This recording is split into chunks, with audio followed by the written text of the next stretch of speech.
Quand on parle d'économie réelle, on pense généralement camions, bureaux, usines, hauts fourneaux, production quoi. Ici, on comprend plutôt l'économie comme étant la traduction en chiffres de la vie. L'allocation des droits que vous et moi avons, ou pas d'ailleurs. Mais s'il y a des droits, ce sont des droits sur quoi? Et distribués par qui? Ce sont les questions qu'on pose aujourd'hui. Et si on commençait par résumer ce qu'on a vu la dernière fois? L'argent n'achète pas les choses, il achète le droit sur les choses. La propriété potentielle sur tout ce qui se fait sous le soleil. Cette superpropriété, elle est bien pratique. Elle nous donne la liberté et la sécurité.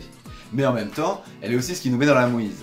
Et bah oui, en fonction de la manière dont on l'utilise, elle mesure des valeurs différentes. Côté pile, quand on utilise l'argent en version marchandise, argent, marchandise, alors là on mesure la valeur d'usage. À quoi sert ce qu'on fait? On mesure la valeur des choses. Côté face, quand on fonctionne en perspective argent, marchandise, argent, alors là on mesure la valeur d'échange. Combien rapporte ce qu'on fait? Et là, on mesure la valeur des gens. On se demande bien laquelle de ces deux valeurs a le plus d'importance. Le gros problème aujourd'hui, c'est qu'on est comme des gosses dans le bac à sable. On est tellement occupé à se disputer la part du gâteau qu'on est en train de le mettre en pièces, littéralement. Mais papa, la Terre ce n'est pas un gâteau. Mais t'as raison chérie, mais c'est quand même comme ça qu'on fait, hein. Un gros gâteau sur lequel il faut planter son drapeau. Mais pourquoi faire? Ça on s'en fout tant que ça rapporte. Pourquoi est-ce qu'on se comporte comme ça? Est-ce que c'est côté pile à cause de la nature humaine? Ou bien côté face, la pulsion jusqu'au boutiste de ceux qui ont mis la main sur l'essentiel des droits? Aujourd'hui, on va un peu plus loin côté face. On cherche à comprendre pourquoi on est bloqué dans le délire de toujours plus, quitte à asphyxier la planète. L'argent mesure donc la valeur des gens. Plus on a de valeur, plus on a une grosse part du gâteau. C'est l'abondance, la qualité, le luxe. Ça énerve ceux qui sont en dessous. Mais c'est un moindre mal au regard de ce qui suit. Parce que la deuxième différence de valeur, c'est là où ça pique vraiment. Quand on a plus d'argent qu'on en consomme, on fait des économies. Mais les économies, comment ça marche? Avant c'était simple, on mettait des sous de côté, quand on avait besoin, on les ressortait, point. Et puis un jour, on va sortir l'épargne de sous les matelas. Au début du 19e siècle, en Écosse, c'est un pasteur et homme d'affaires protestant, Henry Duncan, qui décide d'aider les pauvres. Pour lui, si les pauvres sont pauvres, c'est parce qu'ils claquent tout. Alors il va créer la première caisse d'épargne au monde. Et pour l'aider dans sa tâche de rester les maigres économies des fidèles, ce sont les pasteurs qui vont s'y coller le dimanche après la messe. Voilà donc les caisses d'épargne qui se retrouvent avec un afflux d'argent frais. Est-ce que l'argent reste dans les coffres? Non. Il va être réinjecté dans l'économie sous forme de prêts. Les économies des uns deviennent les dettes des autres. Oui, c'est bien agréable de gagner de l'argent sans rien faire, mais il faut bien que quelqu'un, quelque part, travaille pour les payer, ces intérêts. Et quand on prête, on est décideur. On décide à qui on prête et surtout pour faire quoi. On a la voix au chapitre. On se rend pas forcément compte parce qu'on délègue à quelqu'un la gestion de son épargne. Mais le droit, lui, il est bien là. Ça vaut le coup de revoir comment ça marche. Pour ça, on peut partir de l'exemple de la consommation.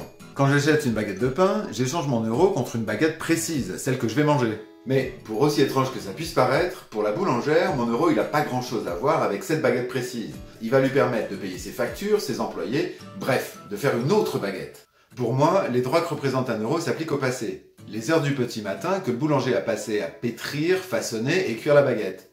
Mais pour la boulangère, les droits que représente un euro s'appliquent au futur, le droit de recommencer demain. Alors, argent double? Côté pile, un acte d'achat de quelque chose déjà produit ce matin, est aussi côté face un acte d'investissement sur quelque chose à produire demain. Mais en réalité, on fait tous l'expérience de ce passé qui devient futur. Je dis que j'achète une baguette, mais je pourrais tout à fait dire que j'achète le droit d'en profiter tout à l'heure, ce soir, au dîner en famille, avec du bon pain. Ce qu'on appelle marchandise, c'est en fait une étiquette qu'on pose au milieu d'un processus. C'est une borne qu'on met là, à un instant, dans une suite d'événements. Parce qu'en fait, une baguette, c'est de la farine, c'est du sel, c'est de l'eau, c'est le travail du boulanger. C'est le four et le pétrin, c'est l'électricité, c'est le fournil et le magasin, c'est le sourire de la boulangère qui dit « et avec ça ?» Mais la farine, on peut la décomposer de la même manière, l'électricité aussi, le four aussi, le pétrin, ça ne s'arrête jamais.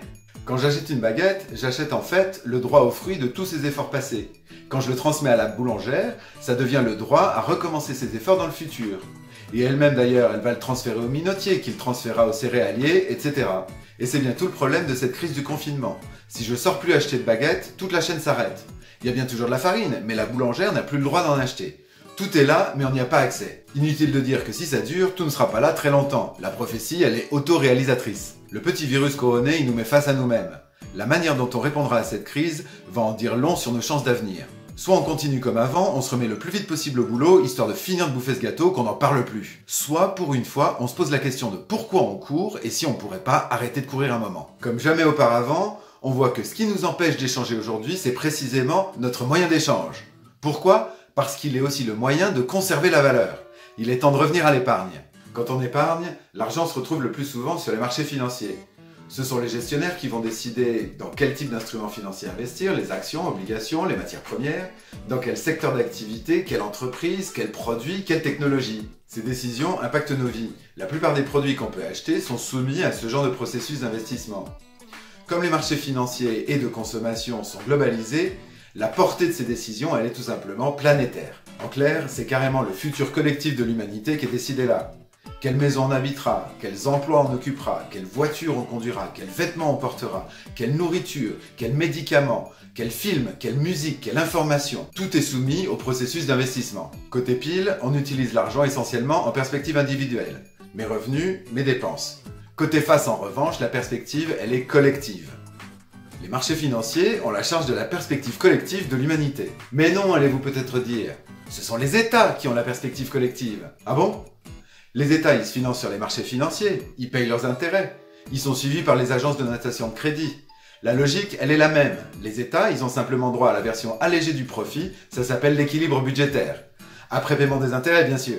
Bon, d'accord, oui, peut-être, mais tout ça, c'est soumis au marché. Le marché, c'est nous, les consommateurs. Donc au final, ces entreprises, elles travaillent pour nos intérêts, tout va pour le mieux. Nous, les consommateurs, on a la liberté de choix, la marque Trucmuche ou Tartampion. Mais les termes de ce choix, eux, ils sont décidés en amont. Et en amont, la valeur d'usage, celle qu'on souhaite, elle ne compte que quand elle permet de dégager de la valeur d'échange. Bon, ok, en tant que consommateur, on n'est pas toujours sûr d'être servi au mieux. Mais enfin, au final, c'est quand même notre épargne, non? Donc c'est nous les patrons. Oui, c'est notre épargne. Sauf que les gens qui la gèrent, ils ont un peu tendance à avoir un comportement moutonnier. Ils suivent les indices. Les gens qui fixent les tendances, ceux qui prennent les vraies décisions, ce sont ceux qui risquent tout, qui mettent leur propre pognon. Ceux-là, ils forment une classe à part. Ce sont les gens qui fonctionnent en argent, marchandises, argent. De qui s'agit-il? J'en ai aucune idée. Je suis pas sûr que les noms soient importants d'ailleurs.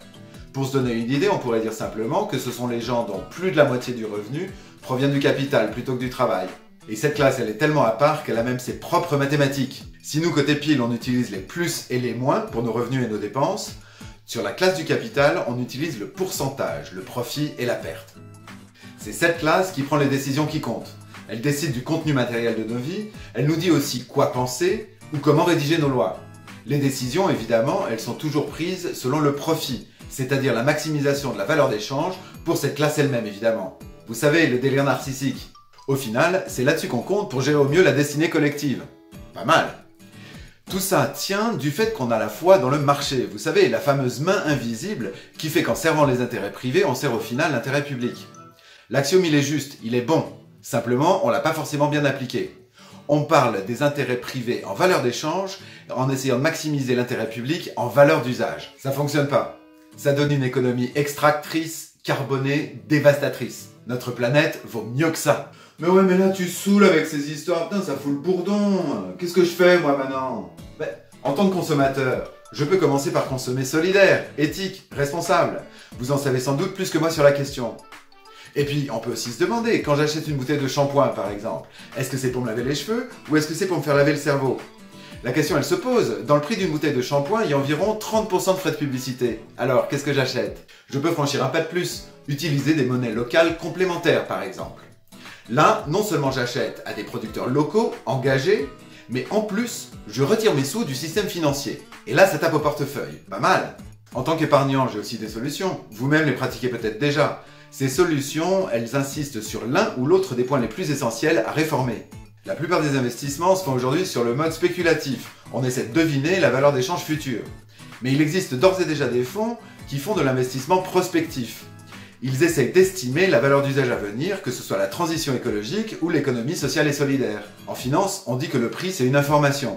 Tenez par exemple, le délit d'initié. C'est traité sur une information qu'on a eue avant les autres.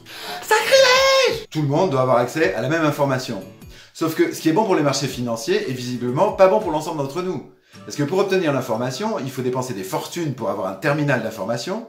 Et par ailleurs, pour la décrypter, il faut être docteur en physique quantique. Si on veut une vraie perspective collective, on a besoin d'ouvrir l'information, de la rendre disponible, compréhensible, décryptée en valeur d'usage et non en valeur d'échange. Il y a déjà des tentatives qui sont faites dans ce sens-là. Tenez, il y a une banque qui publie l'intégralité des prêts qu'elle accorde chaque année. Et puis enfin, Le pouvoir des marchés financiers, c'est celui qu'on leur délègue, en leur confiant notre épargne par exemple. Il ne tient qu'à nous de reprendre ce pouvoir en gérant nous-mêmes notre épargne. Il y a des solutions telles que le financement participatif qui permettent de décider soi-même des valeurs d'usage qu'on souhaite. Voilà donc pour quelques-unes des solutions qui existent déjà. Après, il y a des solutions de plus long terme. On peut par exemple se demander ce que signifie l'épargne. C'est vrai, c'est sympa de gagner des intérêts sans rien faire. La question c'est est-ce qu'on n'a pas plus à y perdre collectivement qu'à y gagner individuellement ? Après tout, pourquoi est-ce que mon actif devrait nécessairement être le passif de quelqu'un d'autre ? Et puis, ce qui serait sympa, ça serait de rediscuter ce que c'est que le capital. C'est vrai qu'un type gagne beaucoup d'argent parce qu'il a fait un truc très chouette, tant mieux pour lui. Mais est-ce que pour autant, on a besoin que ça lui donne une voix disproportionnée au chapitre qui soit en mesure de décider de notre futur collectif ? Franchement, non !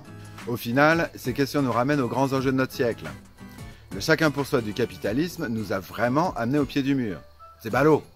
Mais en même temps, c'est peut-être notre plus grande chance. Parce que ça ouvre la porte à la conscience collective.